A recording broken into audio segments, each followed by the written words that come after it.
রমজানের আগে কিছু প্রিপারেশন করে নিলাম যাতে ইবাদত করতে সুবিধা হয়, আর রোজা রেখে ইফতারের আগে কিছু বানাতেও তেমন একটা ভালো লাগে না। তাই ইফতারের জন্য আমি কিছু ফ্রোজেন আইটেম রেডি করে রেখেছি। দেন আমাদের রমজানের বাজার আসলো, তারপরে ঘরটর একটু গুছগাছ করলাম, কারণ রোজার আগে সব আম্মুদেরই ঘরটর একদম পরিষ্কার পরিচ্ছন্ন রাখতে হয়। তো রোজার আগে আমি আপনাদের সাথে শেয়ার করব যে আমি রমজানের ইফতারের জন্য কি কি রেডি করলাম, সেটাই আমি আপনাদের সাথে শেয়ার করব। সো হ্যালো এভরিওয়ান, আসসালামু আলাইকুম।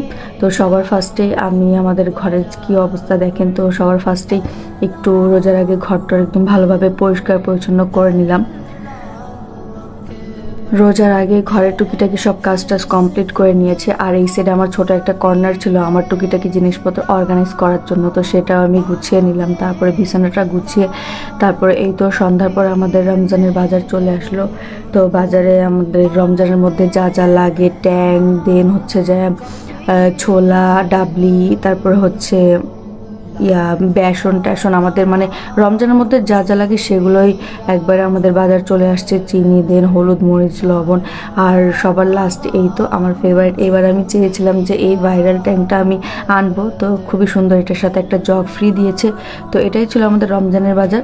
তারপর এই তো এখন হচ্ছে আমার ফ্রোজেন রেসিপি 1। এখন আমি বানাবো চিকেন কাটলেট। তো আমি 400 বা 500 গ্রামের মতো আমি চিকেন নিয়ে নিয়েছি, এটা ব্লেন্ড করে নিলাম।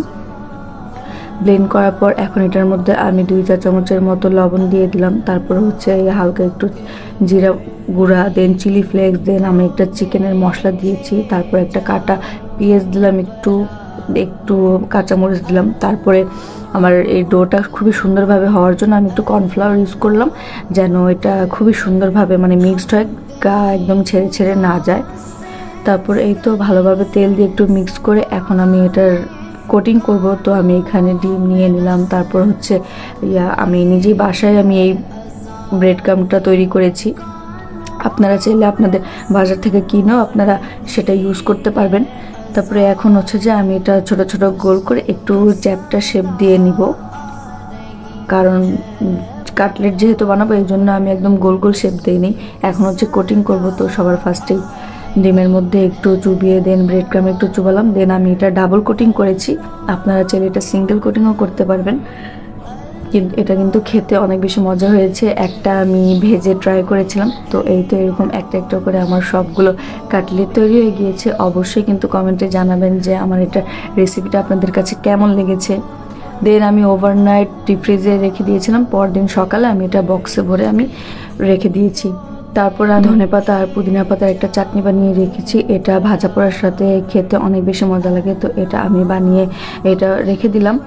এখন হচ্ছে আমার রেসিপি নাম্বার 2, এটা হচ্ছে রুই মাছ দিয়ে আমি ফিশ ফিঙ্গার বানাবো। তো ফার্স্টে কিছু মাছ আমি সিদ্ধ করে নিব, সামান্য একটু লবণ আর হলুদ দিয়ে।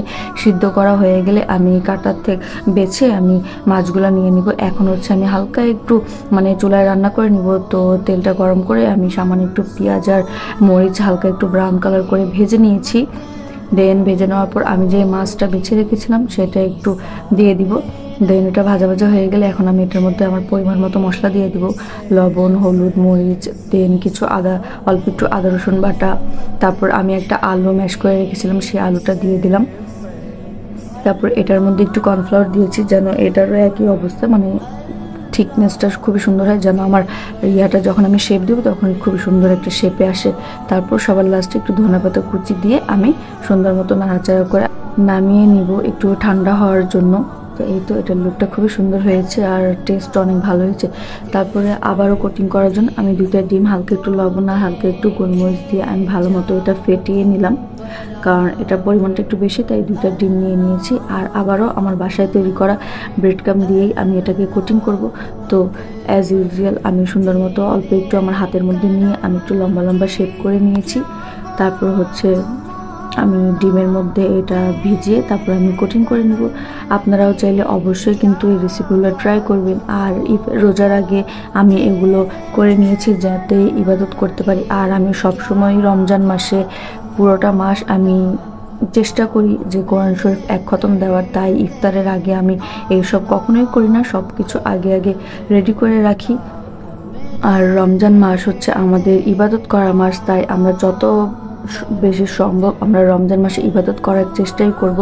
তো এই তো কথা বলতে বলতে আমার ফিশ ফিঙ্গার কমপ্লিট হয়ে গিয়েছে। এটা আমি ওভারনাইট ডিপ ফ্রিজে রেখে দেন বক্সে ভরে দিব। তারপর হচ্ছে এখন বেসনের আমি শুকনো উপকরণগুলো একসাথে আমি মিক্সড করে রেখে দিব, যাতে আমি নর্মালি রোজার মধ্যে আমার যতটুকু প্রয়োজন লাগবে আমি প্রতিদিন ইফতারের আগে অল্প অল্প একটু করে পানি দিয়ে মিশিয়ে জাস্ট আমি কমপ্লিট করে ফেলবো। আলু চপ, পেঁয়াজ দিয়ে এগুলো কমপ্লিট করে ফেলবো।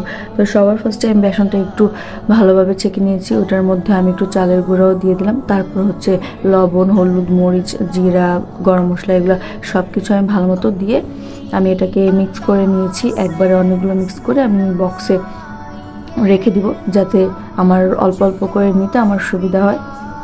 তো আপনারাও চাইলে এভাবে রাখতে পারেন বেসন। তারপর হচ্ছে এখানে পেঁয়াজি বানানোর জন্য খেসারির ডালটা ভিজিয়ে রেখেছিলাম। এটা ভালোভাবে আমি পানিটা ছেঁকে নিয়েছি। এখন হচ্ছে আমি এটা ব্লেন্ড করে এটাও আমি বক্সে ভরে রেখে দিব। তো এই তো ব্লেন্ড করা কমপ্লিট। আর আমি এটা বেশি একটা মিক্স করি নাই, একটু দানা দানা রেখেছি যেন ভালো লাগে খেতে। পুরো মিক্স করলে জিনিসটা মানে ভালো লাগতো না। তো এই তো সব কিছু ব্লেন্ড করে এখন এটা আমি বক্সে রেখে দিলাম। তো এখন দেখতেছি ইফতারের আগে এগুলো সবাই একদম এই ফ্রোজেনগুলা দেন ইফতারের সব আইটেমই এইভাবেই রেখে দেয়। তো এইভাবে আমিও রেখে দিয়েছি। সো আপনারা অবশ্যই বলবেন যে রামাদানের প্রিপারেশন আমার কেমন লেগেছে। তো দ্যাটস ইট ফর টুডে। আল্লাহ হাফেজ।